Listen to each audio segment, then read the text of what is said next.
And I think in the long run, or in the end, rather, the lowball takers do hurt the industry because that makes the signing service. So, in my opinion, a signing service should ask for more money. Whatever their bottom line is, what they need to operate.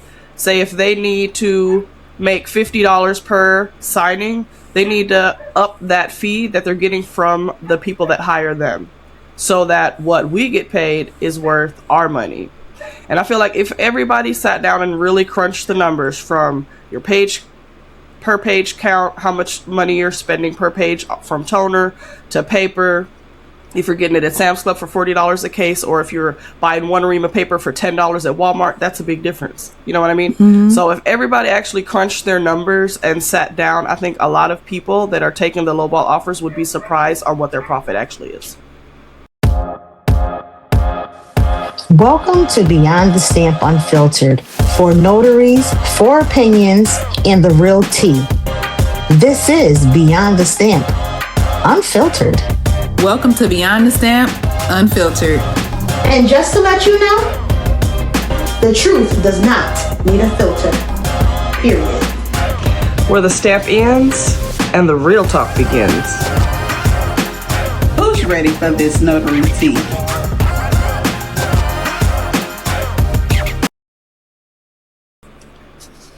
What's going on, everybody? Welcome back to another episode of Beyond the Stamp Unfiltered. I'm your host, Yolanda, and of course, I am joined today by my three lovely co-hosts. Ladies, please tell the people who you are. Hey guys, I'm Kimba. Hey, I'm Irene. And hello, I'm Tina. All right, guys. So before we jump into our notary topics of the day, we do have a jam-packed show for you, but before we get into the notary stuff, we about to talk about what's been going on. And I know we kind of late, but we still about to talk about it with you guys. Have you guys seen the Usher Chris Brown concert where the girl went up on the stage and apparently she wasn't feeling Usher and kind of gave him a little shade? Did y'all see that?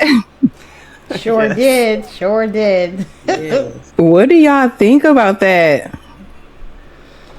I mean, for me, I feel like she just wanted to be seen. I mean, my thing is, if I wasn't feeling Usher, I wouldn't have went up there. And they said Usher got issues going on anyway, so I don't think I would want him rubbing on me anyway. So therefore, I would not have went up there.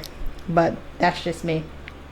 I think that's what everybody's saying. Yeah, I know it was a Chris Brown and Usher concert, and if Usher's pulling you up and you ain't feeling Usher, why are you even moving? But apparently, according to her commentary afterwards, she wanted to be seen.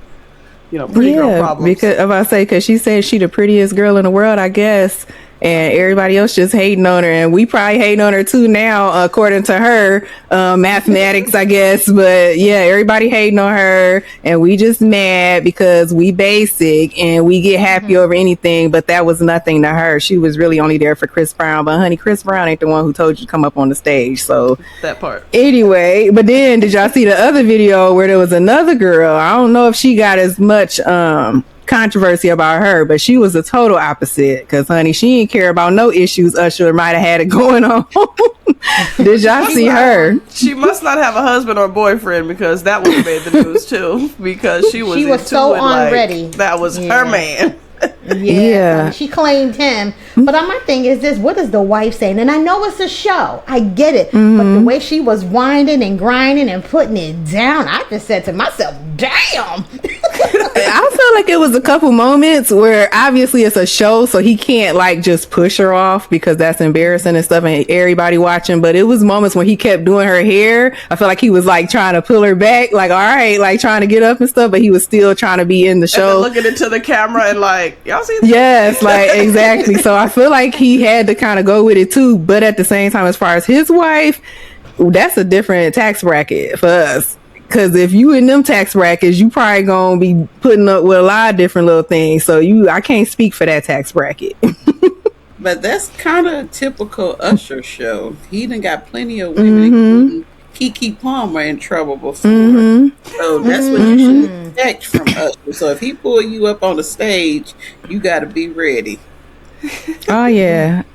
And then, to my understanding, It's not random because the first girl even said that the people came and talked to her first and was like telling her like you moving up, and then they was gonna bring her up there. So you already knew that you was getting ready to go up there, and that was your moment to say, you know what, I'm not interested in going up there with Usher, but Right. you wanted to be seen. So anyway, we about to jump into our topic of the day because this is still a notary podcast. I told y'all we talk about everything. We're very random on this show, but that's why y'all gonna love us.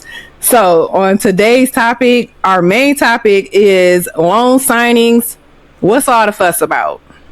What's all the fuss about loan signings? And I'm gonna come straight out the gate. Let's talk about lowballs, pun intended. We're gonna get into the lowball offers, and I know that Miss Irene got a lot to say about lowballs. So my question is it ever okay to accept lowball offers? No. Absolutely not. Why not? Not You even gonna have to give us a little newbie. more. No, not even a newbie. And that's what I see a lot on the Facebook groups and TikTok and everywhere else, where their justification is, well, I'm new, I need to get experience. My thing is, if you're new and you need to get experience, that's one thing.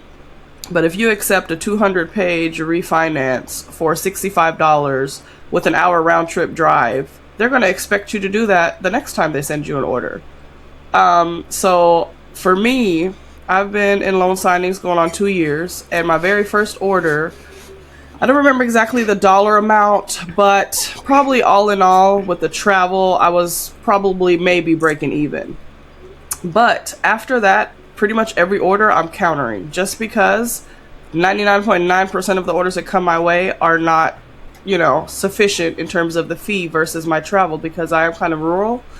And a lot of the smaller towns around me don't apparently have notaries, so I travel 30 minutes to 2 hours one way, and you're going to have to compensate me for that.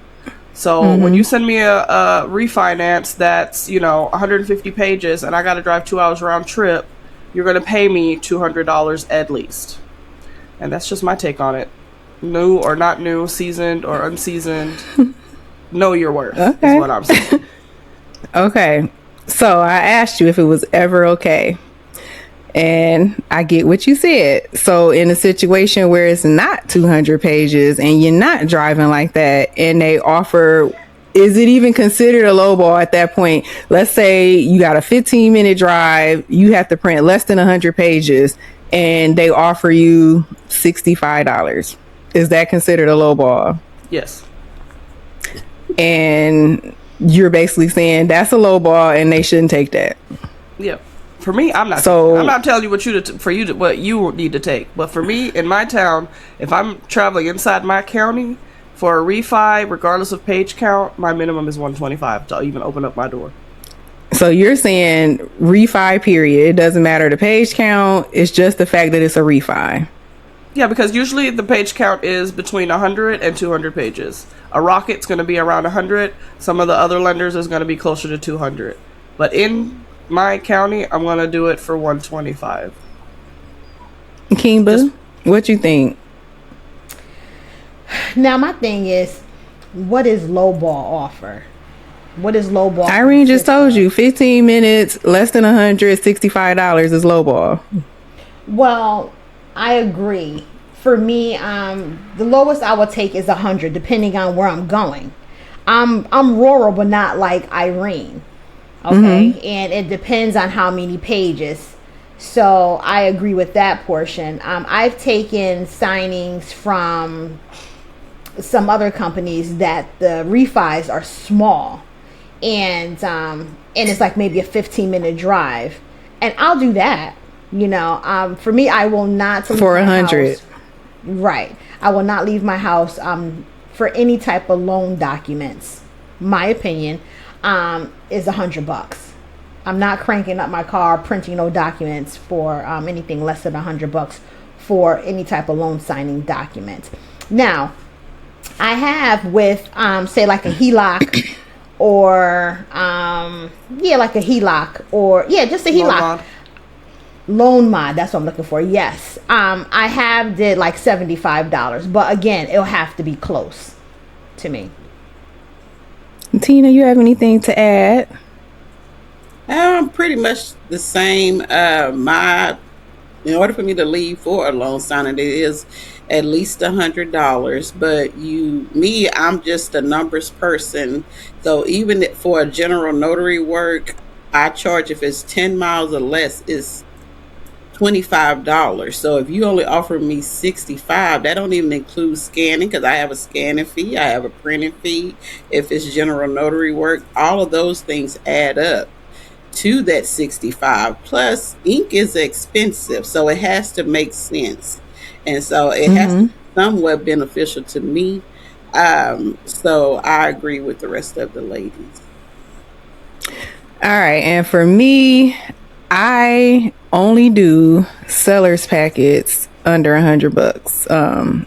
And they have to be close to me. If I have to drive, and my limit is 30 minutes, right? And I don't even do miles. I do minutes, how long it's going to actually take me, right? So if I have to go over 30 minutes, that's really when my prices go up. I'm not leaving for less than $125. But under 30 is where I kind of fluctuate. It depends on the packet. Sellers all day. I do a lot of sellers packets, and they can be 75 is my minimum for a seller's packet. That's close to me. I'll do that all day long. I do a lot of those. And then loan mods. There's one company that I work with a lot. I do a lot of loan mods for them. Mortgage Connect. So with them, I do all of my loan mods at $65 with them. And that's just for that company because they give me so many that's just my fee with them. And I know that whenever I counter that, they automatically like, here you go every time. So other than those two things, yeah, 125 and up. I don't mess with refis either. Under 100 for a refi, no, I don't do that either. And yeah, so for me, it's more the travel thing. Fortunately, we are all in different places, different situations. So fortunately, I'm in an area where I do have a lot of close drive. So, and I know that's to my benefit, where everybody, like Miss Irene, she's usually driving a couple of hours. So yeah, it's a little bit of a different situation. Now, my next question is it fair for notaries to tell other notaries how to run their business? Because ultimately, when you keep telling people they need to stop taking lowballs, you pretty much telling people how they should operate their business. So is that fair? I would say when it comes to that, I wouldn't say that it's me telling the other notaries what to do, but rather educating them. Because the reason why the lowball offers exist is because notaries are out there taking them. So obviously, for the business sense, it makes business sense for the signing service to go with the person that charges the lower fee or accepts the low fee that they send out and just marks themselves available versus countering like a lot of us do. So in a business sense, I understand their standpoint, but the signing service isn't looking at, we have wear and tear in our car. That's the most expensive thing that we deal with.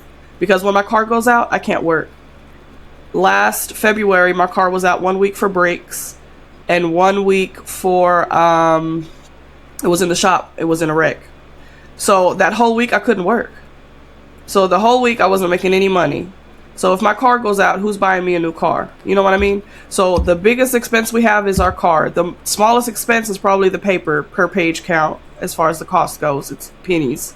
The toner, depending on if you're going with brand toner, off-brand toner, that could be some pennies per page or maybe a couple of more cents than that.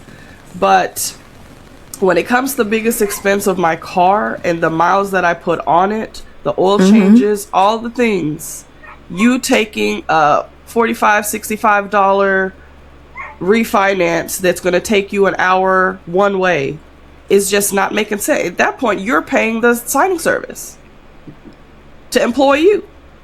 So that's just my take on it. Everybody needs to crunch the numbers and come up with what makes sense to them that makes you profitable. Just because you're getting $65 in your bank account doesn't mean you're making $65 because of all of the expenses that you're not calculating for the newbies specifically. Anybody else have anything to add? Yeah, I do. I agree with that. The wear and tear is real. I I have two cars. I have my car for personal, and I also have a car just for loan signings. Now you don't have to do that. I was just blessed with it because my daughter got rid of her car, so I bought it.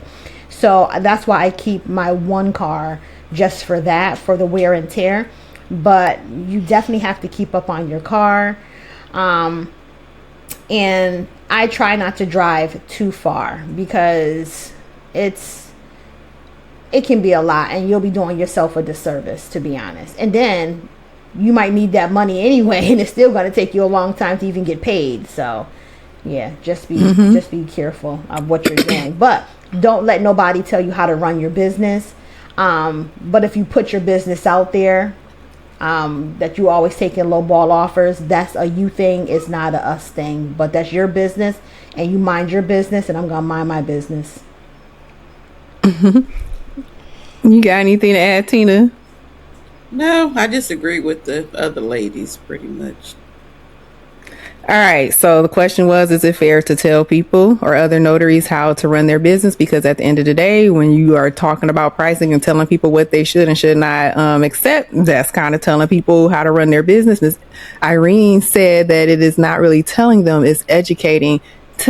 Educating, same thing to me. Now, if somebody did crunch the numbers, like we just said, everybody's situation is different.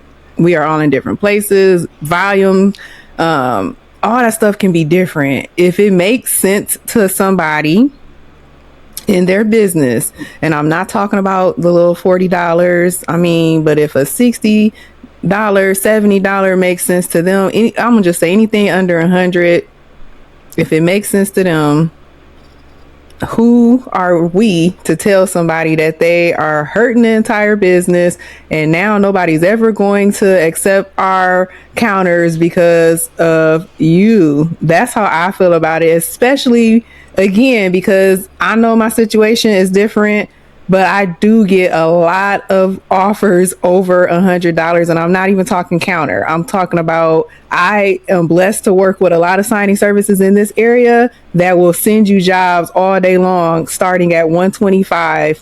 I get a lot of jobs. $125. I'm about to get a check tomorrow from Jot for $250 for 2 signings that I did. So it's a lot of places that will pay more. Everybody's not lowballing, so we don't want people to think that all signing services are bad. They all lowballing.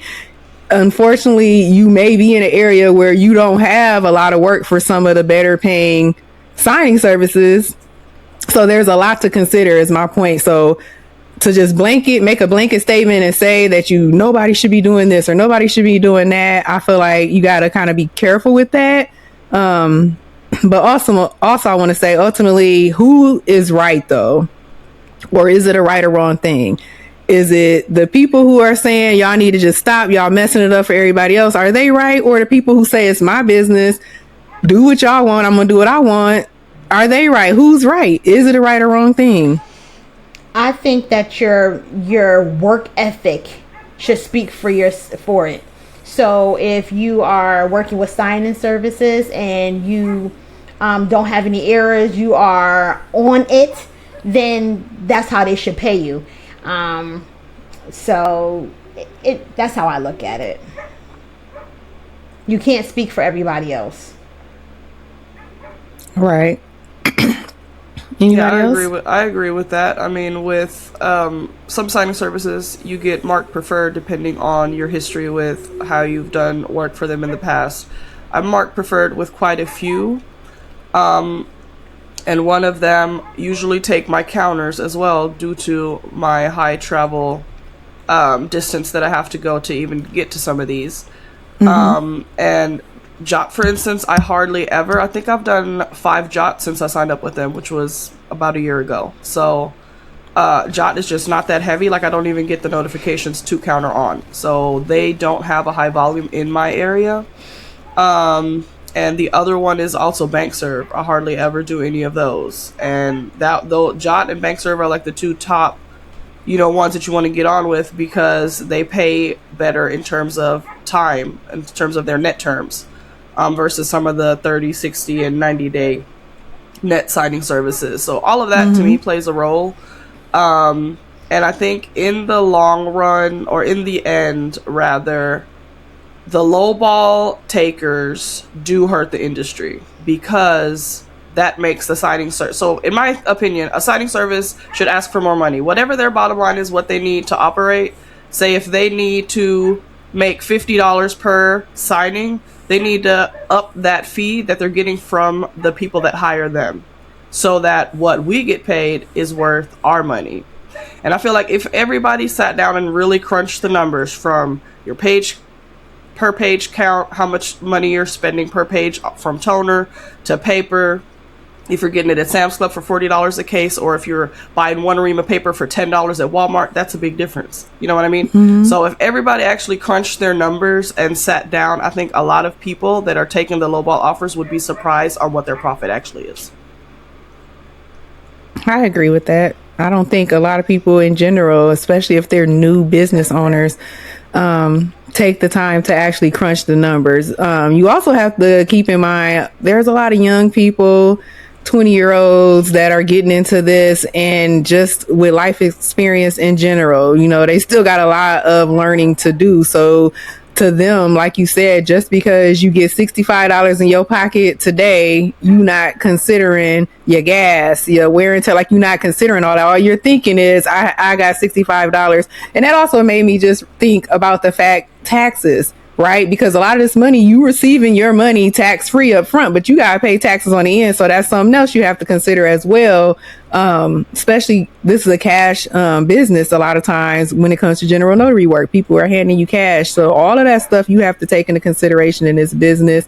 You cannot get caught up in having that $100 handed to you and thinking you're doing something. You got to remember it's just like a W-2 job. You have your gross pay and your net pay. It's the same with us. We just receive it. We received gross, but you still got all of that net stuff that you got to remember that you got to take out. All right. So going direct, we still talking about loan signing. So going direct, that is what a lot of people, especially on social media, you hear people pushing that all the time. I don't mess with signing services because of what we just been saying about the low balls. I'm going direct. I go direct. Going direct is easier said than done. So Kimba, what do you think when people say just go direct? What are your thoughts on that? Going direct is good, but everybody is not going to be able to go direct. You have to market to these people, make relationships and things of that nature. But I make sure that my Google business page is up and running, make sure everything is going great. On that part, I don't go and drop cookies and cakes and all these things off in order to try to get relationships with directs.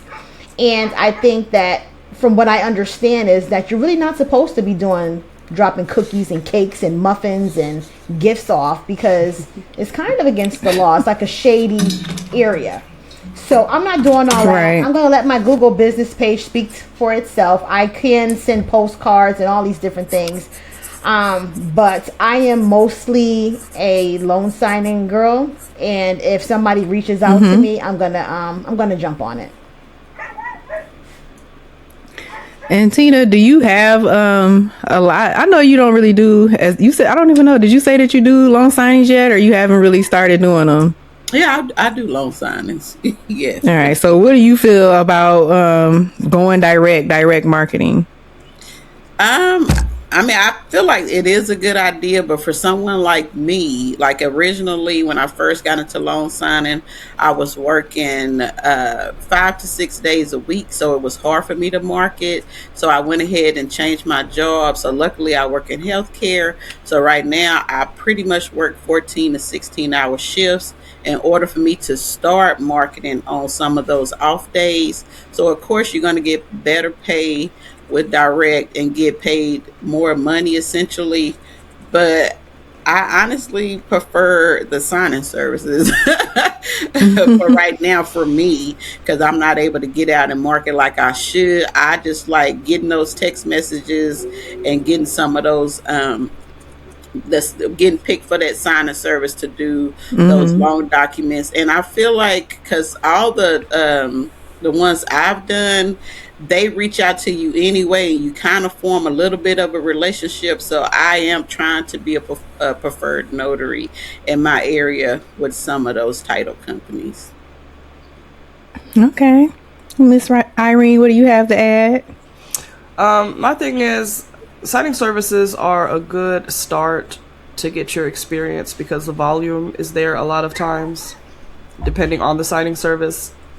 So I get like a lot from the two major platforms, SnapDocs and Signing Order, and then Signature Closers. So the volume is there for me from them.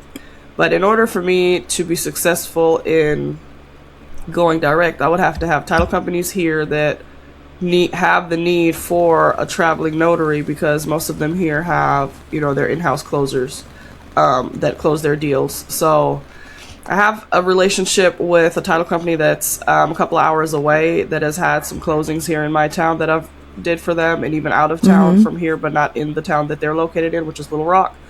But personally, I have not marketed to title companies just because really I want to pivot more into estate planning or adoption type paperwork. So working with attorneys is my goal, and I have marketed to them. Awesome. So for me, when it comes to going direct, I think I spent literally one day where I was like, okay, I'm about to try to market to some of these local title companies. And I probably reached out to 5 or 6, and every single one told me, yeah, we use outside notaries, like, not, they have their in-house closers. But they said that you have to go sign up. Well, they gave me a name of a signing service. Basically, that's what they all use around here. They basically was like, yeah, just go sign up with this signing service. So most of the ones they told me I was already signed up with anyway. So that was my first and last day of my attempt for me personally trying to market to title companies, because they pretty much told you we use signing services. Again, that's just where I'm located. Other places could be different. Also, I did reach out to the more popular title companies, the ones that have higher volume of work. We do have a bunch of little smaller signing services that maybe they don't even use signing services, but signing up or trying to work with them directly isn't even worth it, because they rarely would call you because they don't do a lot of closings. So for me, what I found, I have worked direct a few times. Most recently, last Thursday, I got called in to come do 2 closings at a title company. And that happened because they found me through the signing services. It was not me looking for them. It was me working with them through the signing services. They happen to be a lot of local, like I said, on here or on the signing service platform, there were a lot of local title companies that use them. So when they found me on there, I did a good job. Then they called me and asked me to come in office. So that is personally how I got my experience going direct, as they say, because like I said, it's easier said than done for you to figure out how and what to say to get them to put you down as one of their preferred notaries. So I feel like if you just are new and you start out with the signing services and you are doing a good job, follow all the instructions, do what you're supposed to do, then your work will speak for itself. And if they get in a position or in that position where they need more help in the office, then they can reach out to some of the people like yourself who does a good job. And that is how you can go direct. I agree with that. Why do new notary signing agents think they deserve higher pay when they have no experience? So should they be allowed to charge premium prices starting fresh out the gate and they have zero experience? Well, like they say, closed mouths don't get fed. That's the way I feel about it. You put yourself out there, you better know what you're doing. Because I know my first time I went up, well, I didn't get a lot. I got 125 for my first refi. I watched so many videos trying to make sure I had it unpacked. I took my time. I was with a mentor at the time, and I rewatched her videos. I talked to her. She talked me through it, and I did a great job. They even left me a Google review on my page. So that's amazing. That's what I gotta say. I know people get offended But if they gonna pay you, I'm gonna jump out there and see, because you got to start somewhere. Well, they say scared money don't make no money, My thing right? is that part. Facts. My stance on that is I've had my stamp going on 2 years. Kimba's had her stamp 6 years. My stamp is no less valuable than Kimba's stamp. Our stamps mean the same thing in terms of notarizing the documents. Now, does she have more experience than me? Absolutely. She's been doing it longer. However, I feel like as a new notary, you can command the price that you command depending on all of the factors that go into it. Again, the travel and all the things. But the other thing is, if you make a mistake, you have to be willing to go fix that mistake. So if you don't have that work ethic where if you miss a stamp, if you miss a signature, if you miss an initial, and you're not willing to go fix it, that's definitely going to take away from your ability to ask for more money. You know what I mean? So as long as and you're going to learn from your mistakes. Most of us learn from our mistakes. So if you do that and consistently do a good job, fix any issues that you might come across. All of us have made mistakes and missed something and had to go back and fix it. Then you can command the price that you command. So just because Kimba has 6 years on my 2 years, I feel like it's still the same thing. As long as our work ethic is where it needs to be, that's how I break it down. Absolutely. I totally agree 1000%. It doesn't matter how long you've been a notary.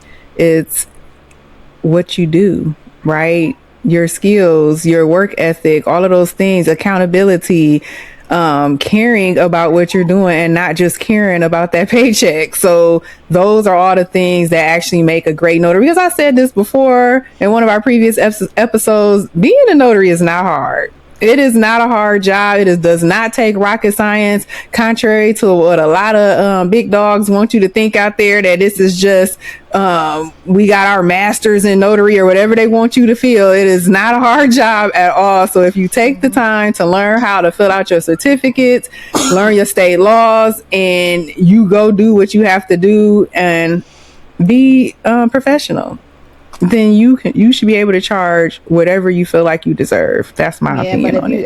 I agree with you. And if you're gonna charge $200, you better give them $200 service. Okay, let's be clear.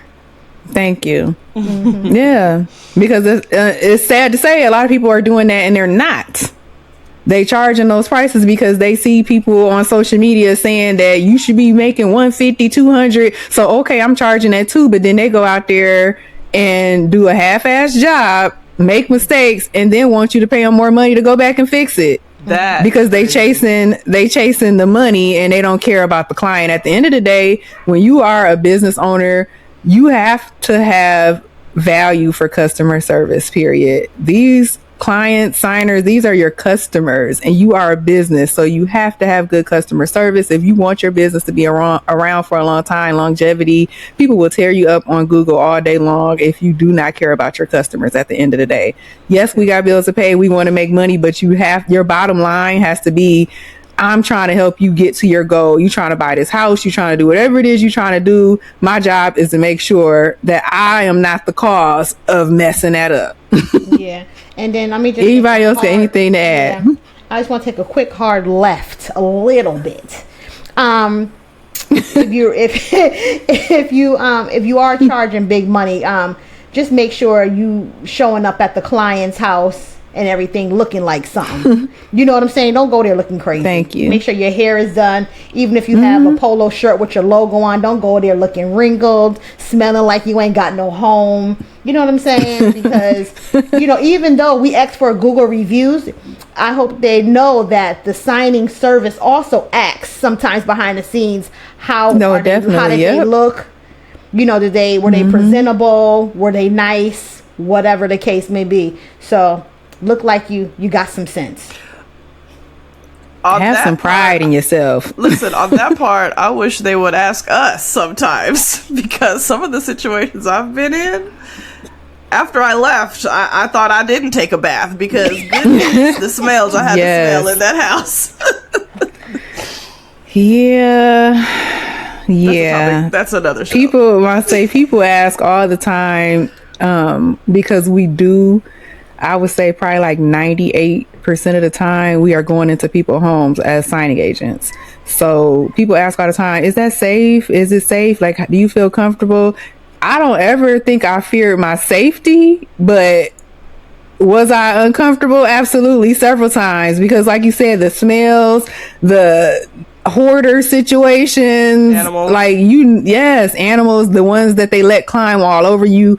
And I stopped wearing black pants because several times I go in with black pants, come out with cat hair all over me and things like that. Yes, so all of those things, definitely, we can have a whole segment on that topic alone. Right, let's write that down. All right, go ahead. Sorry. Make sure in my area they always want you to take your shoes off. So make sure you have. Oh yes. Yes, or shoe covers if you don't want to take your shoes off. Because some houses, some houses, if I have socks on, them socks are going in the trash. I'm not even going to try to wash them because some of them houses are so nasty that you can have these socks. Yeah, so shoe covers, definitely. I would rather keep my shoes on and put my little shoe covers on. But we're not trying to scare y'all. Every place is not like that. I have been in some very lovely, very clean, look like you can eat off the floor type of homes as well. So everybody not nasty. Yeah. All right. So you just might learn something. This is our segment where we are going to tie in a little bit of education for all of you new notaries out there to make sure that we are helping you guys out there in the notary streets. So new notary signing agents, start small when it comes to these signing services.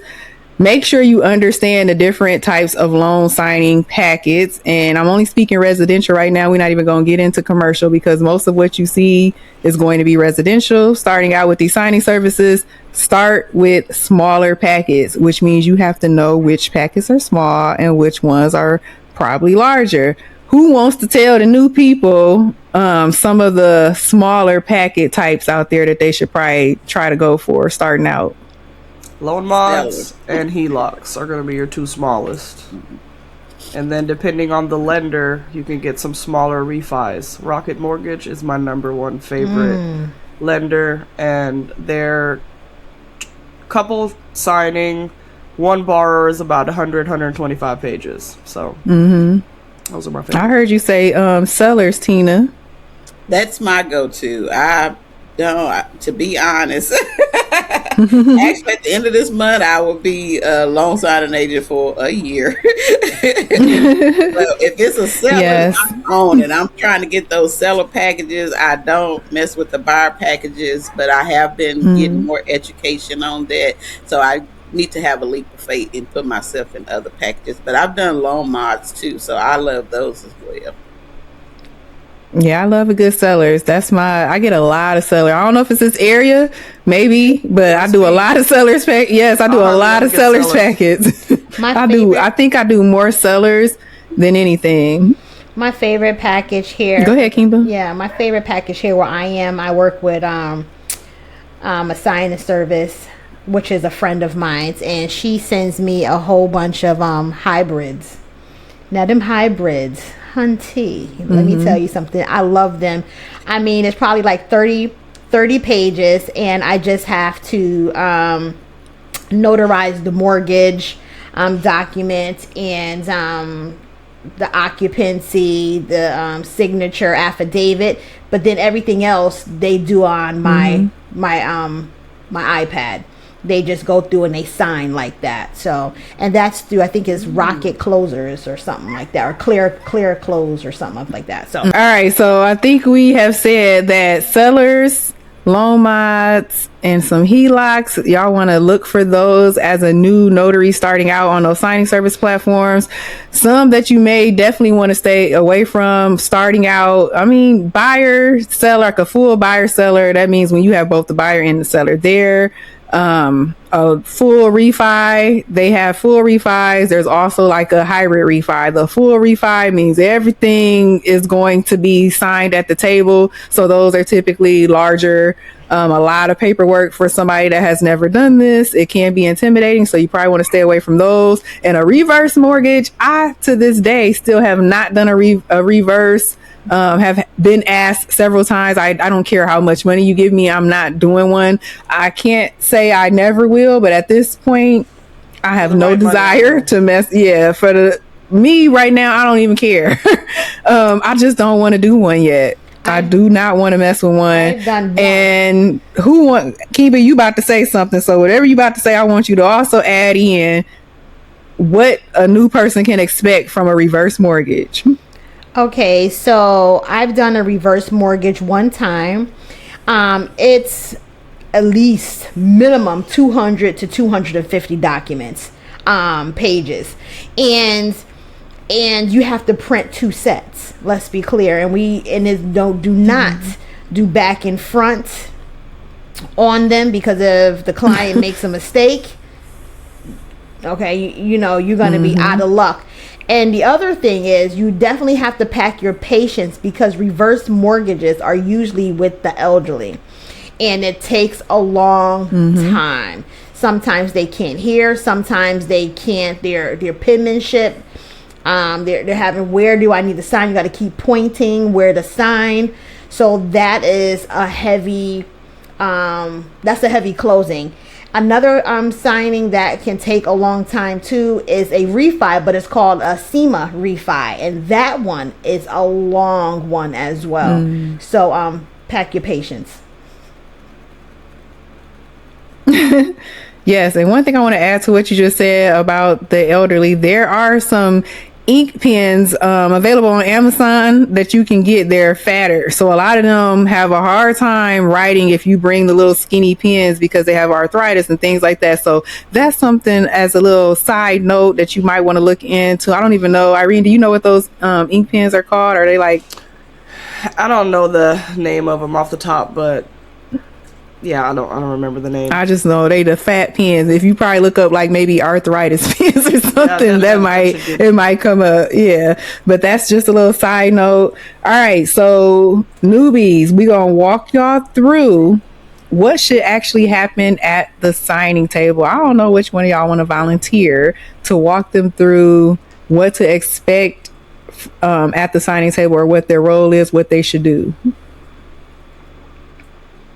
Done everybody volunteer at once. All right, let me have at it. So at the signing table, you greet everybody.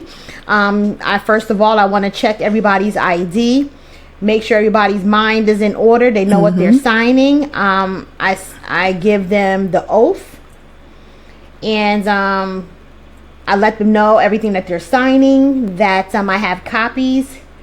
And if you have any questions on the document, I like to flag them and hold them until later, because if we need to call the lender or what have you, we can call and ask questions all at one time. And I also let them know that they have a 3-day cancellation if they want to use that as well. And I notarize, where I go through the documents over and over again before I leave. I think I checked them twice. And I let them know I'm going to scan the documents in if they need to be scanned in, and I'm going to drop these documents off. And I always let my client know if there's any issues or anything with these documents. If we missed anything, that I'll be back as soon as I can to get them fixed, because I don't want to hold anything up for you guys. That's how I roll. I like that, adding that at the end, just to let them know, just in case we missed anything, I may have to come back, just so they have that expectation. Irene, you have anything to add to that? I pretty much do the same thing. Letting them know that if I need to come back, so that they can kind of be aware of that availability, especially if I have to travel or whatever. So yeah, I pretty much do the same thing. Okay, so mobile offices. I have been asked several times by new notaries, do I have to have a mobile office if I want to be a loan signing agent? Like, Do I really have to go put all of that stuff in my car? My car is little. I can't even fit all that stuff in my car. So I'm going to start off by putting my little 2 cents in first before I pass it to my lady. So for me, when it comes to a mobile office, it depends on the type of notary you want to be or the type of signing agent you want to be. If you want to be booked and busy out there in the notary streets all day long and you accepting jobs on the go, they popping up on your phone, you out there, you accepting them as you go. If that's the type of signing agent you want to be, then absolutely having a mobile setup is going to come in handy, because if you have several appointments scheduled and you're accepting ASAPs and things like that, it's easier for you to pull over, print your documents, and go on to your next appointment versus you having to travel all the way back home every single time. And that's probably not going to work in your favor. So if that's the type of signing agent you want to be, then having a mobile office will come in handy. If you do not want to do that and you want to take your time, I only want to do 2 or 3 appointments a day, space them out, I got plenty of time to go back. If you're somebody like me that gets a lot of close appointments and you can make it back home and you're not driving hours away, then you can get away. I don't have a mobile setup in my car. The only thing I will say is you definitely need to make sure you have a scanner. Anybody else have anything to add to that? I second that. I mean, one big thing is taking a printer with you is kind of risky because of the weather. Right now it's summertime. Over here it's usually in the triple digits with the heat index, and then inside of a car you're definitely in the triple digits. So I have taken my printer once where I literally had like 6 appointments that day, and they were literally all over Northeast Arkansas, and I needed to print 2 packets because I didn't get them the night before. But I've only done that literally one time. Now my scanner will go with me if I have to scan from the table. Most of the time I come back home to scan. Like I said, just depends on my day, on how busy I am or how far I have to travel, how quick they need the scans back. But the printer to me is just super risky. I did end up getting me a smaller printer that's just a single tray to be quicker at grabbing, because my 6200 is just too heavy to always heave in and out of the car. But I feel like you don't need a mobile office to be successful. And unless you just really have the volume, the printer is not needed. But a scanner, I would say, would definitely, and that's really portable. A scanner, a battery pack. Some cars have the, like in my truck in the back, I have a cigarette lighter plug-in that I could use, but I also have a smaller battery pack that I use for my scanner. And then if you have a hotspot, you're good to go. I agree. Anybody else have anything they want to say about that? I do. I have something to say. I had to take a deep breath on it because I just feel the frustration, okay? I remember I went and I did a signing.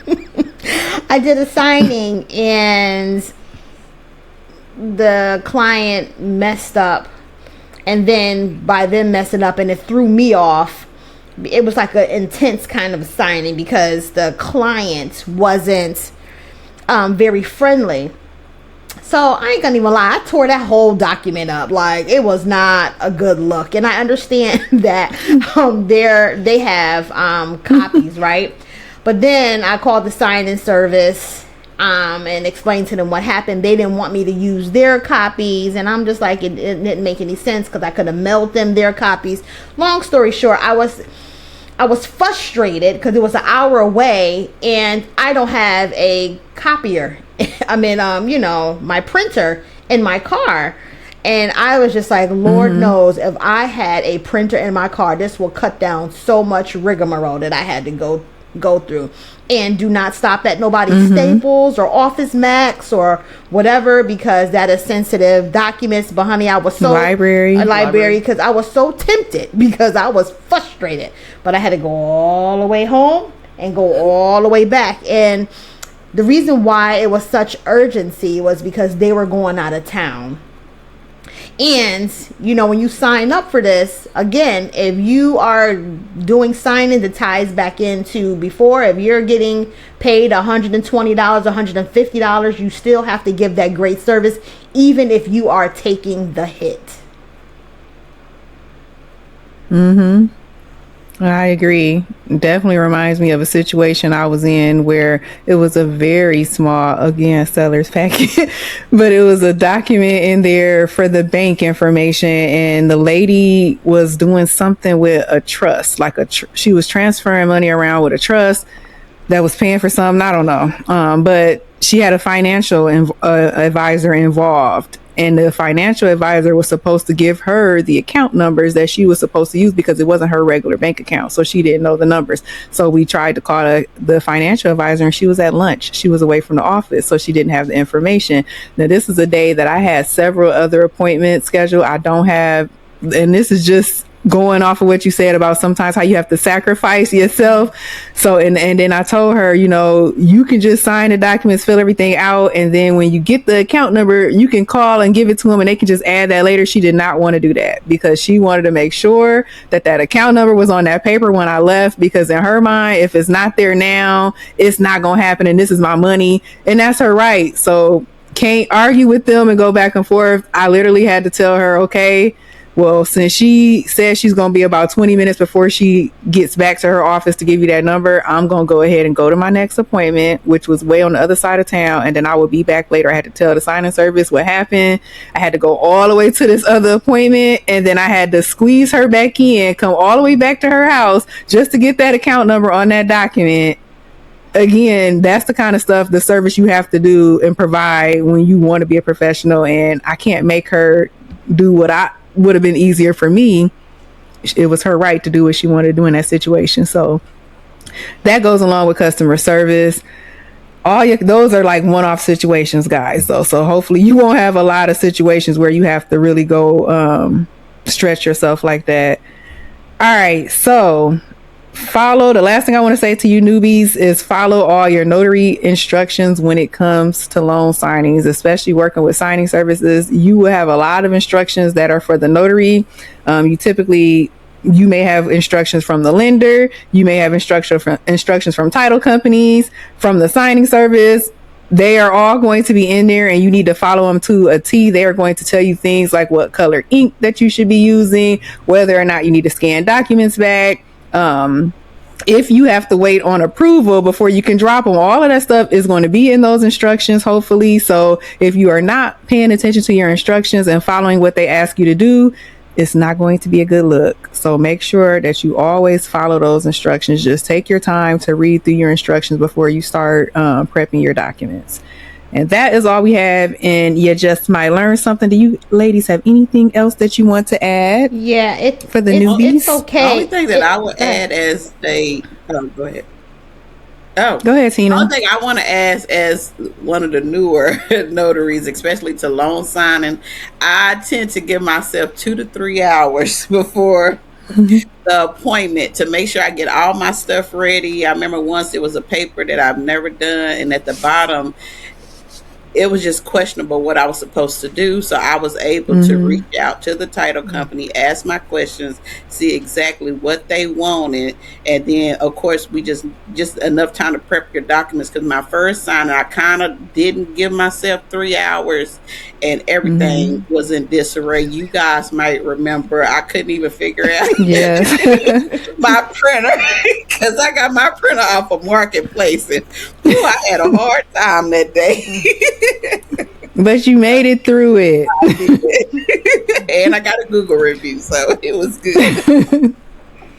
And that is a good point. She brought up an excellent point that I forgot to even mention is if you don't be afraid to pick up the phone and call them and ask a question, because they would rather you call and ask for help than to try to wing it and then mess something up. And now you got to go back out there. Yep.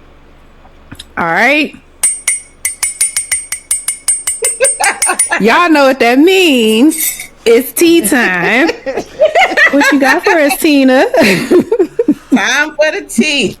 All right. Your phone rings. Someone says they're from a title company and needs a last minute signing. They offer to pay you $250. A few minutes later, you receive an email with documents and a Zoom link. Everything looks legitimate until you realize you just handed over your personal information to a scanner.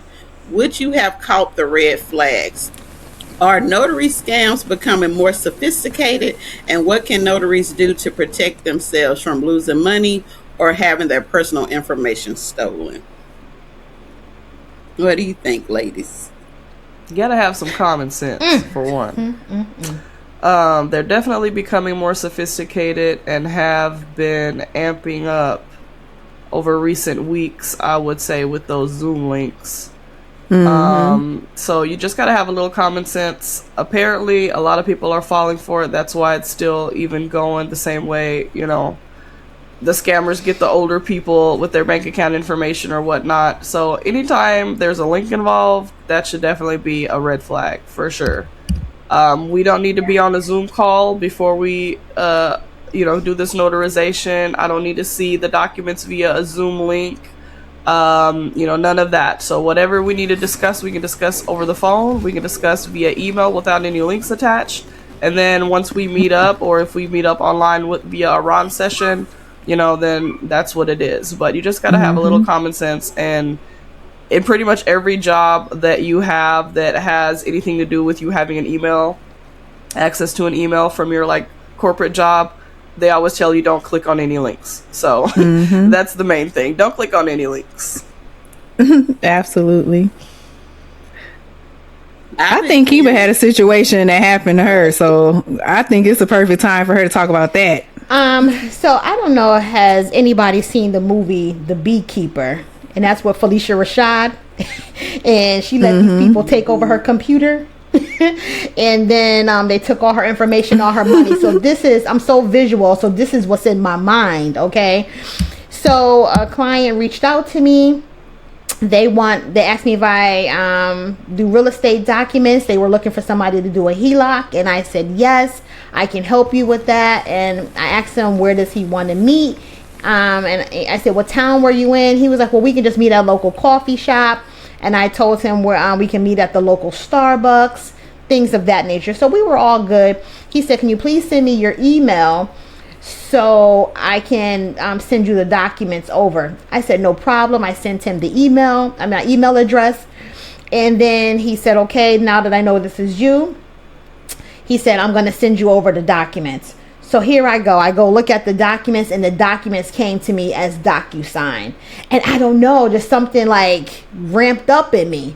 So I had to get on the chat with the ladies, and I'm just like, ladies, this doesn't seem right. And I asked you guys, I told you guys everything that was going on, and they was like, oh, it's nothing, you should be good. And then Yolanda came back at me. She was like, well, wait a minute now. So therefore,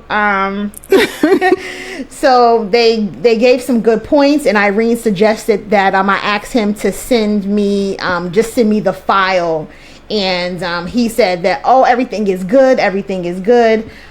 He's not around his computer right now. Just go ahead and do everything you need to do. And then I hit him back because Irene was like, nah, something ain't right. No, he said click the link. Click the link. He did. Don't leave that out. He said click the link. Everything is fine. And I was like, yeah, okay, no problem. So Irene was like, nah, we're not going to do that. So long story short, I reached back out to him and said, I'm sorry, but I cannot download anything, blah, blah, blah. And then I didn't hear from him anymore. So long story short, be careful of the DocuSign man. Scam. Yes, the DocuSign man, scammer.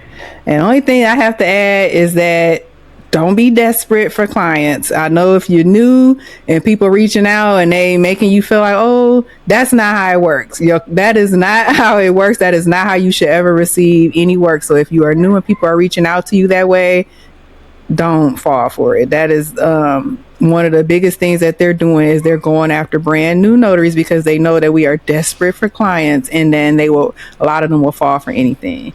Miss Tina, go ahead.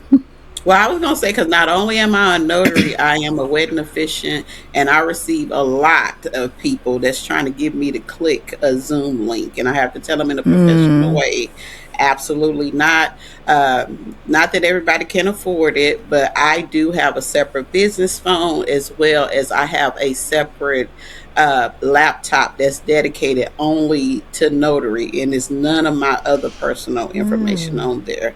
So if you can afford that, I would suggest that. So that way your personal and business is not intertwining with each other to where you can possibly get scammed. But yeah, stay That's a good vigilant. That is a idea. good idea. I really like that. I do have a iPad that I have just for business, and for some reason I still be rocking with my personal because it's still more familiar. But I really need to start using my tools that I just have in the corner, i.e., scanner. Did we get that unboxed yet? No, I have not. You need to just go on and send it to me because I unbox it as soon as it come in the mail. That part.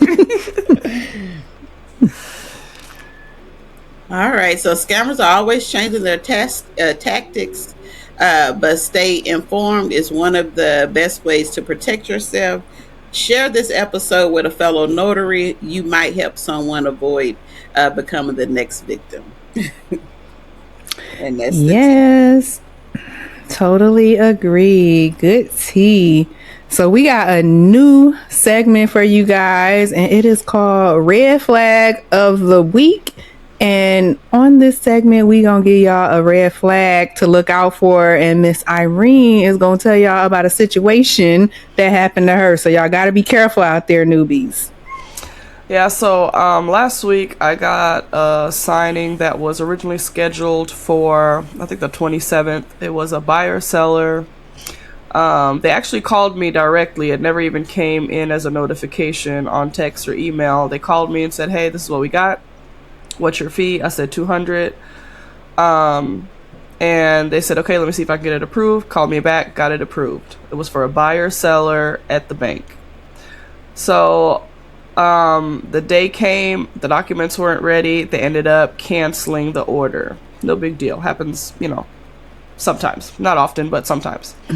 So the order comes back through. Actually, the scheduler calls me a few days later and says, hey, we're back on. We got the documents ready. Are you still available? This is the date we need it for at 12 o'clock. I said, sure.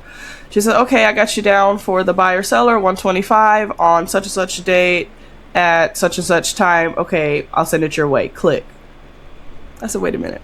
So I go into my Notary Gadget because in Notary Gadget I already had the original order imported, and then I marked it as canceled because that's what it was at the time. Mm-hmm. I go back in and look, and I was like, wait a minute, this order I was already on the books for 200 because it's a buyer seller, meaning it's going to take me longer. Usually it's going to be more pages. So I messaged the signing service and I was like, hey, can we get this back up to the original 200? And that's what they ended up doing. So I was not going to do it for 125. They tried to pull a switcheroo on me. The scheduler did, by giving it to me for 125, and that's just not what I was going to do. So, but they did fix it, make it right. I did get the 200. I did get the order completed and scanned back and sent off, and my $200 will be coming my way. So that's good old something to bait look out and for. switch. Good old bait and switch. Not me though. Thank you for that. So yes, look out for that red flag. Definitely pay attention to what some of these signing services look. There are a lot of really, really, really good signing services out there, but there are also a lot of really, really bad ones. And there are some that pop up. They pop up left and right all the time. Hundreds of signing services. Some of them make it, some of them don't. Usually the ones that don't make it and stick around for a long time, they still probably owe people money to this day. So you definitely have to pay attention to when you're accepting some of those jobs and watch out for little things like that they may try to do. So any last words, ladies? We have come to the end of our show today. Any last words for people? I have a last word too. When it comes to the bait and switch, they do the money bait and switch, but sometimes they do a bait and switch when it comes to witnesses. When they put the order out, sometimes you don't need a witness, and the next thing you know, is oh well, don't forget to bring your witness. I'm like, well, you didn't put no witness money in here, so yeah, be careful of the witnesses as well.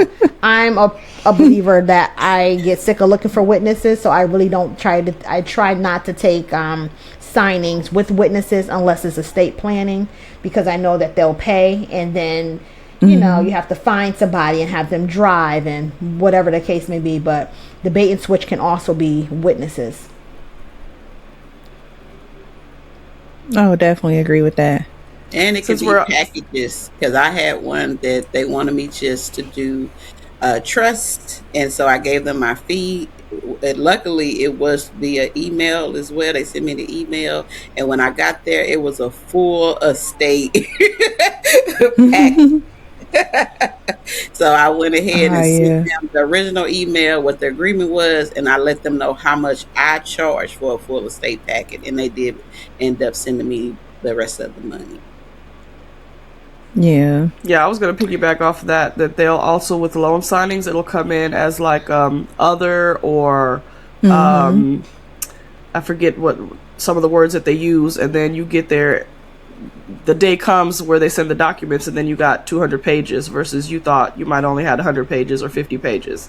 So just always make sure that what you agree to in your original situation, that if something switches up, that you let that signing service know, and most of them will make it right. Yeah. Closed mouth don't get fed. If you don't speak up, they are not typically going to offer you anything. Even if it comes to a situation of you showing up to print your document, show up to an appointment, and it doesn't happen for whatever reason, you should be asking for a print fee, Trip mileage. You need to be, trip fee. If you do not ask, even though they know you did that, they still oftentimes are not going to volunteer. So make sure you always take up for yourself and ask for what you deserve. All right. So any last words of encouragement for the people before we leave? I just say pack your patience because y'all not gonna encourage nobody. Yeah. I just say pack your patience because it can be stressful. And the other words of encouragement is make sure you have a full tank of gas. How about that? Facts. My words of encouragement. Go ahead. My words of encouragement are just to be prepared. Make sure you got all your ducks in a row. Make sure you have all your supplies. Don't run out of ink. Make sure your stamps are inked. I've had that happen before, so just stay organized and make sure you have all your stuff together to provide excellent customer service. Yeah. And I was just gonna say, as if you are a new to loan signing agent, what I used to do, even though it's a waste of paper, they'll tell you to print 2 packages. I always did 3, just in case someone make a mistake. I could just switch them out with the with the one that I made. Come on, Tina. I did. That's what the second set is for. Well, let me tell you, I had an older guy, and he went through the second one, and he made another mistake, and so we had to do the third pack. So I just have it in my bag, and just in case, because that's just me. I just like to be prepared. I want to have my ducks in a row. I don't want to be running back and forth to my car, and I don't want to have a printer in my trunk. So me personally, I just print a third, not now, but in the beginning, I would print a third packet just in case, because you just never Well, maybe I needed the third packet from the other day. She's saying that's what she used to do. She's saying she said that's what she used to do. She don't do it anymore. So that is not telling y'all to print 3 packages. Please don't be out there printing 3 packages. 2 is enough. And you will be lucky in situations where there are some people who will tell you only need to print 1. You don't even have to print 2, because I love those as well. My final words of encouragement are just to remember, customer service is your bottom line. Always remember, it's not about you. At the end of the day, it's always about the customer. So make sure that you are doing everything in your power to provide good customer service. All right. And like I said, this is the end of our episode. Thank you guys for joining us. Make sure you please like, share, follow, do all of those things. Go back and watch some of our other episodes if you have not seen them yet. And you can catch us every Thursday at 8 p.m. Eastern Standard Time right here on YouTube. Also, you can find us on Apple as well as Spotify. And remember, every signature tells a story. Protect your business, protect your commission, and always leave your mark. And we will see you next time on Beyond the Stamp Unfiltered. Bye. Bye. Bye.